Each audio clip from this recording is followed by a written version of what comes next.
Hello, billionairettes. My name is Vanessa Black, and I'm so excited that you are here. I'm one of the founders of Billionairette, where our vision and mission is to impact the lives of 4 billion souls, incredible souls, to achieve personal and financial freedom.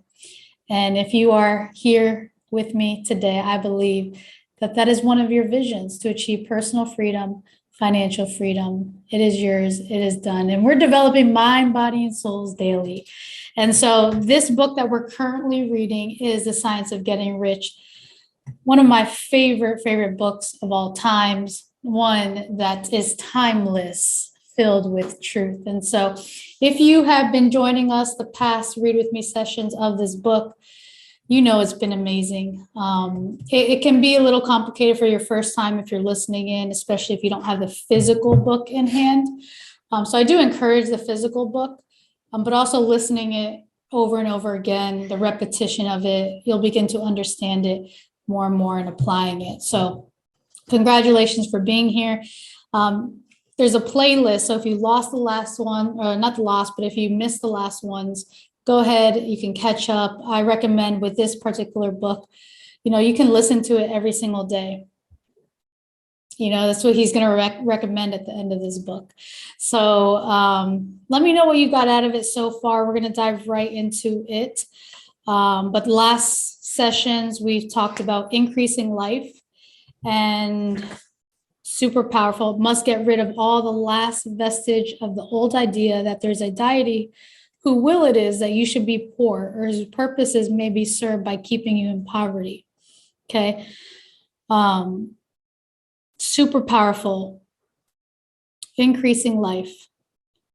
Increasing life. Being a consciously living substance, it must have the nature and inherent desire of every living intelligence for increasing of life, for increase of life. Every living thing, I love this, every living thing must continually seek for the enlargement of its life, because life, in the mere act of living, must increase life. And he goes to the example of what a seed dropped into the ground. If you look at a seed, even if you take a papaya, okay, we're in Mexico right now. We ate a papaya. There's tons of seed. If you ever opened up a papaya, there's tons of seeds. Or even think of an apple. There's seeds in there. When you plant that seed, when you plant those seeds in the ground, okay, it eventually will produce a tree that bears fruit. A bunch of different papayas or different apples. And in each one of those new producing apples or papaya, there's more seeds in that particular one fruit. But this tree just, let's say, grew 50 papayas. Each papaya has seeds inside the papaya. Life, increase for life. And then when you take that seed, you put it into the ground, it's going to produce another tree with papayas or apples. So when you think of nature, everything is for more fuller expression, for increase of life, abundant. That's why there's no shortage of food. There's no shortage of money. There is only abundance. There is only perfect health. So when we look at countries, okay, and there's people dying of starvation, it's not because there's a lack of food in the world. There's abundance. That's the truth. There's abundance. So that was the increased life we dived into. Okay, if you missed that, go ahead. If you want to repeat it, awesome, go ahead. We're about to dive into some good stuff. We also talked about the first principle in the science of getting rich. The first principle, thought is the only power which can produce tangible riches. Thought is the only power which can produce tangible riches. Okay. So powerful. Okay, let's dive into it. As you can tell, I'm very passionate about this. Okay. So let's dive into how riches come to you. Chapter 6, that's what we're starting with. Okay. When I say that you do not have to drive sharp bargains, I do not mean that you do not have to drive any bargains at all, or that you are above the necessity for having any dealings with your fellow man.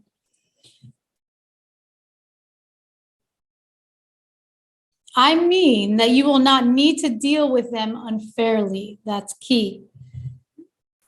You do not have to get something for nothing, but can give to every person more than you take from him. You cannot give everyone more in cash market value than you take from him, but you can give him more in use value than the cash value of the thing you take from him. The paper, ink, and other material in this book may not be worth the money you pay for it. But if the ideas suggested by it bring you thousands of dollars, you have not been wronged by those who sold it to you. They have given you a great use value for a small cash value. Let us suppose that I own a picture by one of the great artists, which in a developed society is worth thousands of dollars. I take it to Baffin Bay and I buy salesmanship. Induce a native dweller to give a bundle of furs worth $500 for it. I have really wronged him, for he has no use for the picture. It has no use value to him. It will not add to his life. But suppose I give him a gun worth $50 for his furs. Then he has made a good bargain. He has use for the gun. It will get him many more furs and much food. It will add to his life in his every way. It will make him rich. When you rise above the competitive to the creative plane, you can scan your business transactions very strictly. And if you are selling any person anything which does not add more to his life than the thing he give you in exchange, you can afford to stop it. You do not have to beat anybody in business. And if you are in a business which does beat people, get out of it at once. Give everyone more in use value than you take from him in cash value. Give everyone more in use value than you take from him in cash value. Then you are adding to his life of the world by every business transaction. If you have people working for you, you must take from them more in cash value than you pay them in wages, but you can so organize your business that it will be filled with the principle of advancement, so that each employee who wishes to do so may advance a little every day. You can make your business do for your employees what this book is doing for you. You can so conduct your business that it will be a sort of ladder by which every employee who will take the trouble may climb to riches himself. And given the opportunity, if you will not to do so, it is not your fault.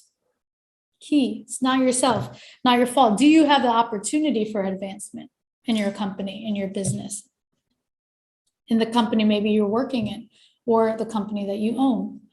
And finally, just because, and remember, he said, and given the opportunity, if they will not do so, it's not your fault.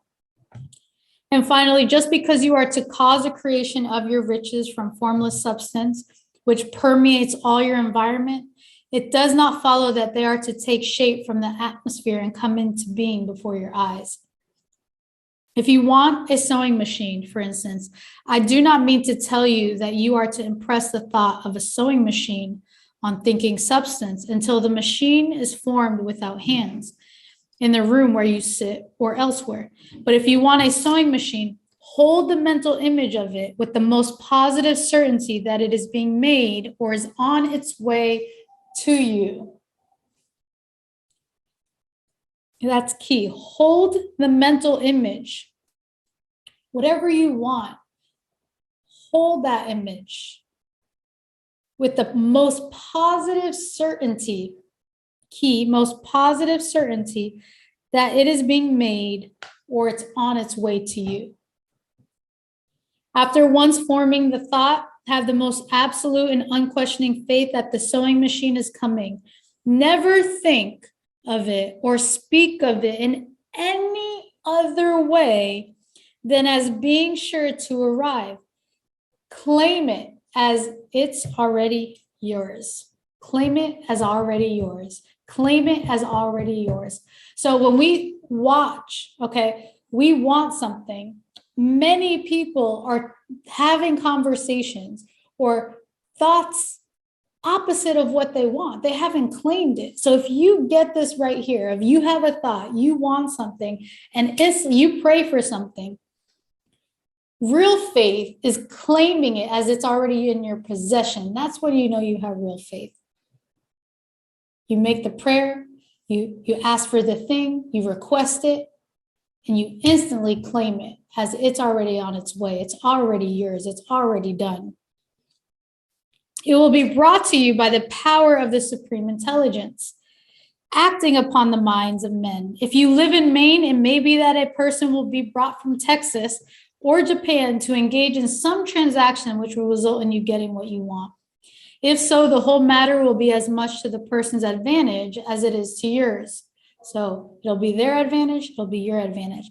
Do not forget for a moment that the thinking substance is through all, in all, communicating with all, and can influence all. The desire of thinking substance for fuller life and better living has caused the creation of all the sewing machines already made, and it can cause the creation of millions more, and will, whenever people set it in motion by desire and faith, and by acting in a certain way. That's when it will happen. You can certainly have a sewing machine in your house. You can tell this is written back in the day. They're talking about sewing machines. You can still have a washing and dryer machine in your home, okay? And it's just as certain that you can have any other thing or things which you want and which you will use for the advancement of your own life and the lives of others. Bold this. You need not hesitate about asking largely. It is your Father's pleasure to give you the kingdom, said Jesus. You need not hesitate about asking largely. Original substance wants to live all that is possible in you and wants you to have all that you can use and will use for the living of the most abundant life. If you fix upon your consciousness the fact that your desire for the possession of riches is one with the desire of the supreme power for more complete expression, your faith becomes invincible. And how do we fix upon our conscious minds? By repetition, by repeating it, by affirming it. If you fix upon your consciousness the fact that your desire for the possession of riches is one with the desire of the supreme power, one with the desire of the universe, or one with the desire of God, one with the desire of spirit, for more complete expression, your faith becomes invincible. Once I saw a little boy sitting at a piano, vainly trying to bring harmony out of the keys. I saw that he was grieved and provoked by his inability to play real music. I asked him the cause of his vexation, and he answered, I can feel the music in me, but I can't make my hands go right. The music in him was the urge of original substance, containing all the possibilities of all life. All that there is of music was seeking expression through the child. What is seeking expression through you? God, the one substance, is trying to live and do and enjoy things through humanity. He is saying, I want hands to build wonderful structures, to play divine harmonies, to paint glorious pictures. I want feet to run my errands, eyes to see my beauties, tongues to tell mighty truths, and to sing marvelous songs, and so on. All that there is of possibility is seeking expression through people. Beautiful, powerful paragraph. I want hands to build wonderful structures, to play divine harmonies, to paint glorious pictures. I want feet to run my errands, eyes to see my beauties, tongues to tell mighty truths, and to sing marvelous songs. All that there is of possibility is seeking expression through people. God wants those who can play music to have pianos and every other instrument, and to have the means to cultivate their talents to the fullest extent. He wants those who can appreciate beauty to be able to surround themselves with beautiful things. He wants those who can discern truth to have every opportunity to travel and observe. He wants those who can appreciate dress to be beautifully clothed and those who can appreciate good food to be luxuriously fed. Love that.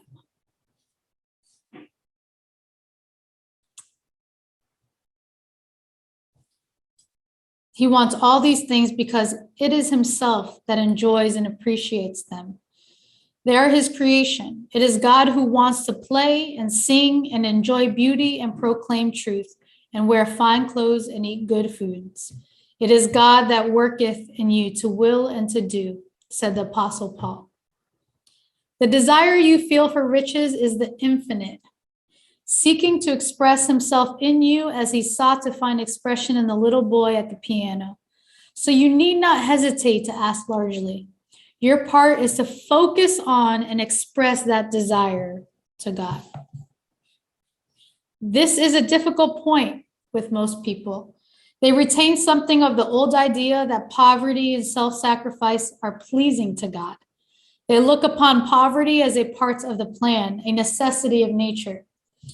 They have the idea that God has finished his work and made all that he can make, and that the majority of people must stay poor because there is not enough to go around. They hold to so much of this erroneous thought that they feel ashamed to ask for wealth.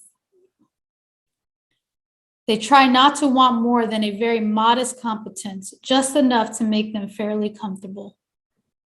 I recall now the case of one student who was told that he must get in the mind a clear picture of the things he desired, so that the creative thought of them might be impressed on the formless substance.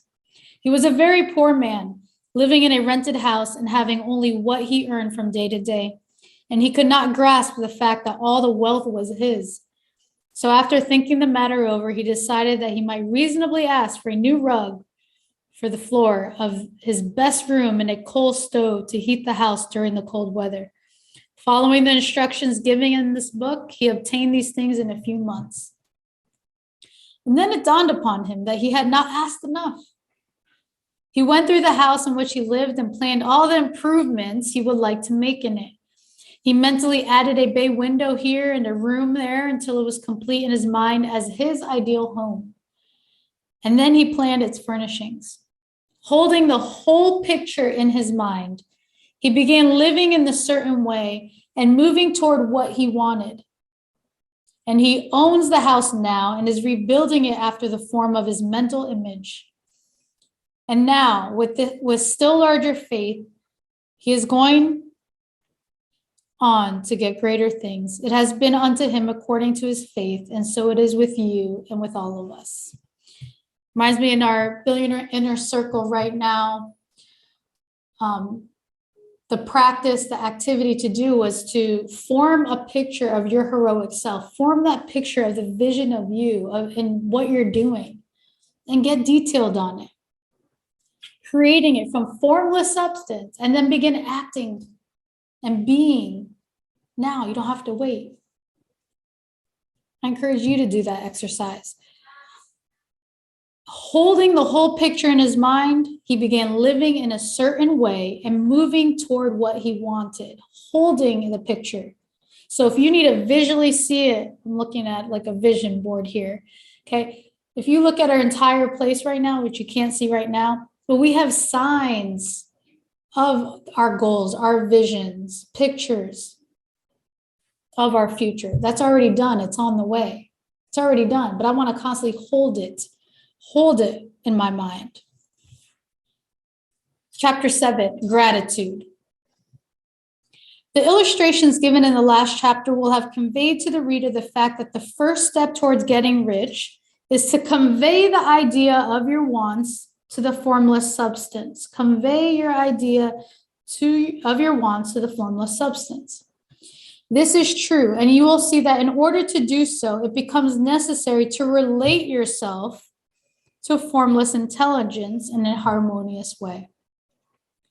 To secure this harmonious relation is a matter of such primary and vital importance that I shall give some space to its discussion here and give you instructions which, if you will follow them, will be certain to bring you into perfect unity of mind with the supreme power or God. The whole process of mental adjustment and attunement can be summed up in one word: Can you guess the word? You know this word.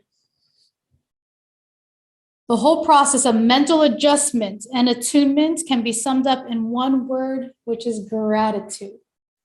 First, you believe that there is one intelligent substance from which all things proceed. Second, you believe that this substance gives you everything that you desire. And third, you relate yourself to it by a feeling of deep and profound gratitude. Did you catch those 3 steps? First, believe that there's one intelligent substance from which all things proceed. Second, you believe that substance gives you everything you desire. And third, relate to yourself to it by feeling deep, profound gratitude. Many people who order their lives rightly in all other ways are kept in poverty by their lack of gratitude. Having received one gift from God, they cut the wires which connect them with Him by failing to make acknowledgement.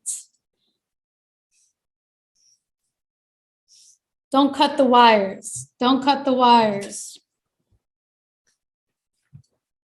It is easy to understand that the nearer we live to the source of wealth, the more wealth we shall receive. And it is also easy to understand that the soul that is always grateful lives in closer touch with God than the one which never looks to Him in thankful acknowledgement.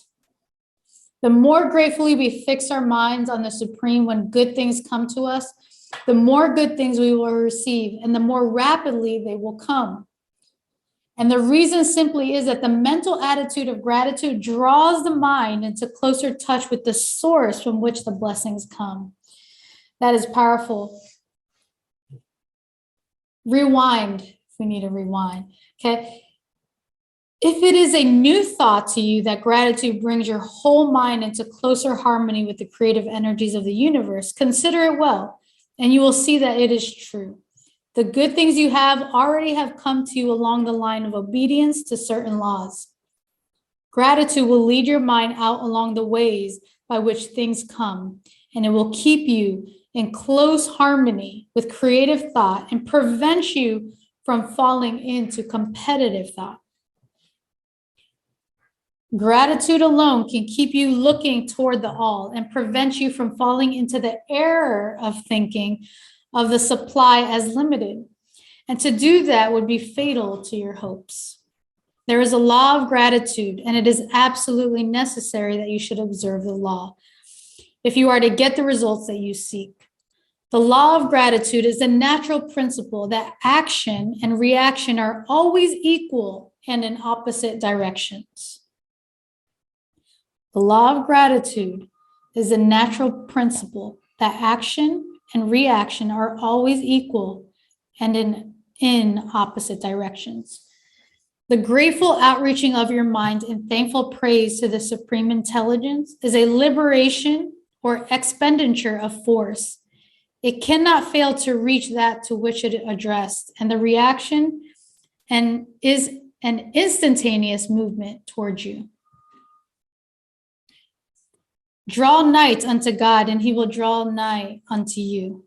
That is a statement of psychological truth. And if your gratitude is strong and constant, the reaction in formless substance will be strong and continuous.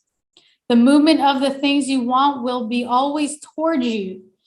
Notice the grateful attitude that Jesus took, how He always seems to be saying, I thank thee, Father, that thou hear me. You cannot exercise much power without gratitude, for it is gratitude that keeps you connected with power. It's what keeps you connected with power? What keeps you connected with power? Repeat with me, affirm with me. Gratitude keeps me connected with power. Gratitude keeps me connected with power. Gratitude keeps me connected with power. I want to be connected with power. Do you? You can't exercise much power without gratitude. But the value of gratitude does not consist solely in getting you more blessings in the future. Okay. Without gratitude, you cannot long keep from dissatisfied thought regarding things as they are. The moment you permit your mind to dwell with dissatisfaction, I love how the moment you permit your mind, so you're in control. You are not your mind, okay? You're permitting your mind or not. The moment that you permit your mind to dwell with dissatisfaction upon things as they currently are, you begin to lose ground. You fix your attention upon the common, the ordinary, the poor, the squalid, and the mean, and your mind takes the form of these things. Then you will transmit these forms or mental images to the formless. And the common, the poor, the squalid, and the mean will come to you.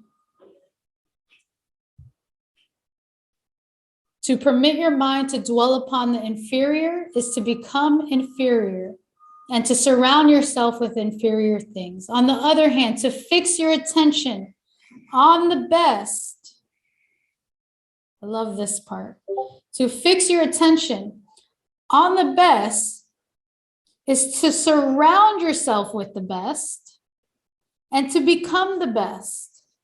The creative power within us makes us into the image of that to which we give our attention. We are of thinking substance too, and thinking substance always takes the form of that which it thinks about.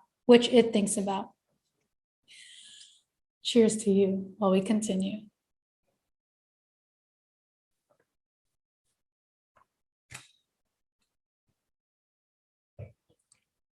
Check this one out, okay? Also, faith is born of gratitude. Faith is born of gratitude. The grateful mind continually expects good things, and expectation becomes faith. Grateful mind continually expects good things, and expectation becomes faith. The reaction of gratitude upon one's own mind produces faith. And every outgoing wave of grateful thanksgiving increases faith. The person who has no feeling of gratitude cannot long retain a living faith. And without a living faith, you cannot get rich by the creative method, as we shall see in the following chapters. It is necessary then to cultivate the habit of being grateful for every good thing that comes to you and to give thanks continuously. And because all things have contributed to your advancement, all things, you should include all things in your gratitude. What are you grateful for today? What are you grateful for right now? All things have contributed to your advancement. And so all things should be included in your gratitude. Do not waste a lot of time thinking or talking about the shortcomings or wrong actions of those in power. The organization of the world has created your opportunity. All you get really comes to you because of them. Do not rage against corrupt politicians. If it were not for politicians, we should fall into anarchy and your opportunity would be greatly lessened. Definitely in alignment for right now. God has worked a long time and very patiently to bring us up to where we are in industry and government, and he is going right on with his work. There is not the least doubt that he will do away with plutocrats, trust magnates, captains of industries, and politicians as soon as they can be spared. But in the meantime, they are all very necessary. Remember that they are all helping to arrange the lines of transmission along which your riches will come to you, and be grateful. This will bring you into harmonious relations with the good in everything, and the good in everything will move towards you.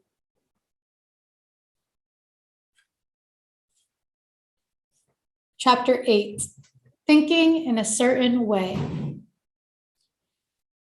I remember when I first was reading this book and he continued to mention in a certain way. And I'm like, what in the world is a certain way? Can you just tell me what's the certain way you're talking about? And then when I got to chapter 8 of thinking in a certain way, I got so much more excited because he's talking about the certain way.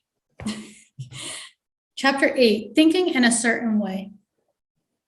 Turn back to chapter 6 and read again the story of the man who formed a mental image of his house, and you will get a fair idea of the initial step towards getting rich.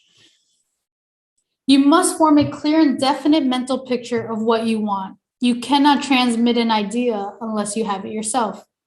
You must have it before you can give it. And many people fail to impress thinking substance because they have themselves only a vague and misty concept of the things they want to do, to have, or to become. It is not enough that you should have a general desire for wealth to do good with. Everybody has that desire. It is not enough that you should have a wish to travel, see things, live more. Everybody has those desires also. If you were going to send a wireless message to a friend, you would not send the letters of the alphabet in their order and let him construct the message for himself. Nor would you take words at random from the dictionary. You would send a coherent sentence, one which meant something. When you try to impress your wants upon the thinking substance, remember that it must be done by a coherent statement. You must know what you want and be specific and definite. You can never get rich or start the creative power into action by sending out unformed longings and vague desires. Go over your desires, just as the man I have described went over his house. See what you want and get a clear mental picture of it as you wish to look when you get it. That clear mental picture you must have continually in mind. As a sailor has in mind the port toward which he is sailing the ship, you must keep your face toward it at all the time. You must no more lose sight of it than the helmsman loses sight of the compass. It is not necessary to take exercises in concentration, nor to set apart special times for prayers and affirmation, nor go into silence, nor to do the occult stunts of any kind. Some of these things are well enough, but all you need is to know what you want and want it badly enough so that it will stay in your thoughts. It's key. All you need to do is to know what you want and to want it badly enough so that it will stay in your thoughts. When we want something badly enough, it stays in our thoughts. Spend as much of your leisure time as you can in contemplating your picture. But no one needs to take exercises to concentrate his mind on a thing which he really wants. It is the things you do not really care about, which will require effort to fix your attention upon them. That's key. And unless you really want to get rich, so that the desire is strong enough to hold your thoughts directed to the purpose as the magnetic pole holds the needle of the compass, it will hardly be worthwhile for you to try to carry out the instructions given in this book. Do you really want to get rich? That's why he starts the book the way he starts. He shares with us the right to be rich. Because first we got what's going to bring the desire to be super strong and really want to be rich. We got to get rid of any of the other things that are stopping us from thinking it's okay and it's bad to be rich and have a lot of money. So that's why he starts with the right to be rich.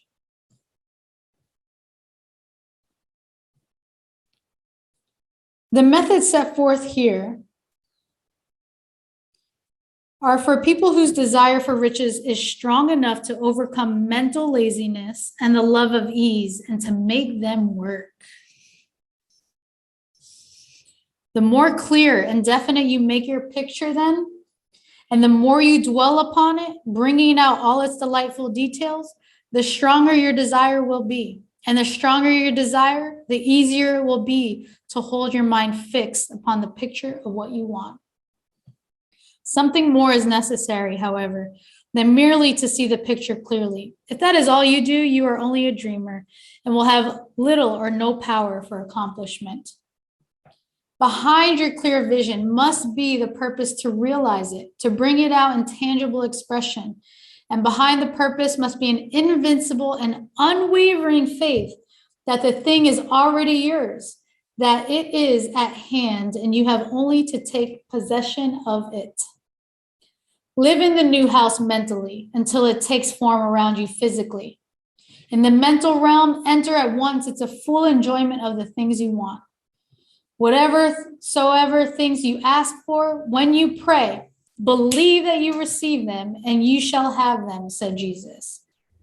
When you ask, what we were speaking of before, when you ask, when you pray, when you request, believe that you already received them and you will have them. Claim it as yours. Claim that new house, claim that new car, claim that vision that you have. It's already done. Congratulations.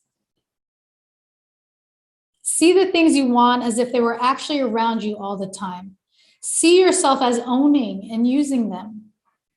Maybe make use of them in imagination just as you will use them when they are in your tangible possessions. Dwell upon your mental picture until it is clear and distinct, and then take the mental attitude of ownership toward everything in that picture.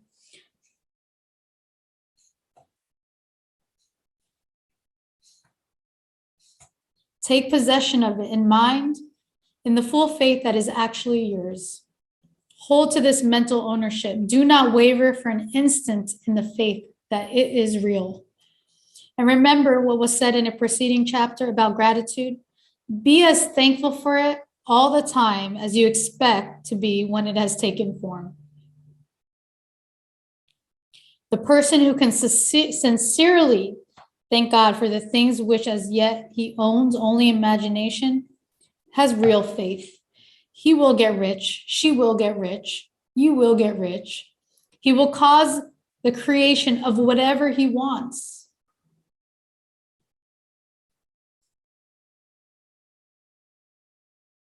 You do not need to pray repeatedly for things you want. It is not necessary to tell God about it every day. Your part is to intelligently formulate your desire for the things which make for a larger life, and to get these desires arranged into a coherent whole, and then to impress this whole desire upon the formless substance, which has the power and the will to bring you what you want. You do not make this impression by repeating strings of words.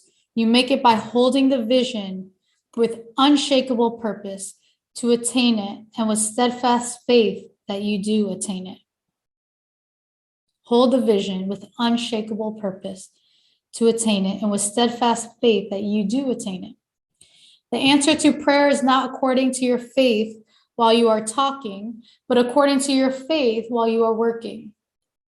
You cannot impress the mind of God by having a special Sabbath day set apart to tell him what you want, and then forgetting about him during the rest of the week. You cannot impress him by having special hours to go into your closet and pray. If you then dismiss the matter from your mind until the hour of prayer comes again, oral prayer is well enough and has its effect, especially upon yourself, in clarifying your vision and strengthening your faith. But it is not your oral petitions which get you what you want. In order to get rich, you do not need a sweet hour of prayer. You need to pray without ceasing. And by prayer, I mean holding steadily your vision with the purpose to cause its creation into a solid form, and the faith that you are doing so. Believe that you receive them. Once you have clearly formed your vision, the whole matter turns on receiving. So once you clearly formed your vision,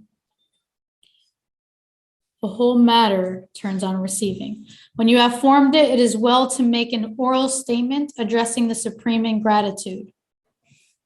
Then from that moment on, you must in mind receive what you ask for.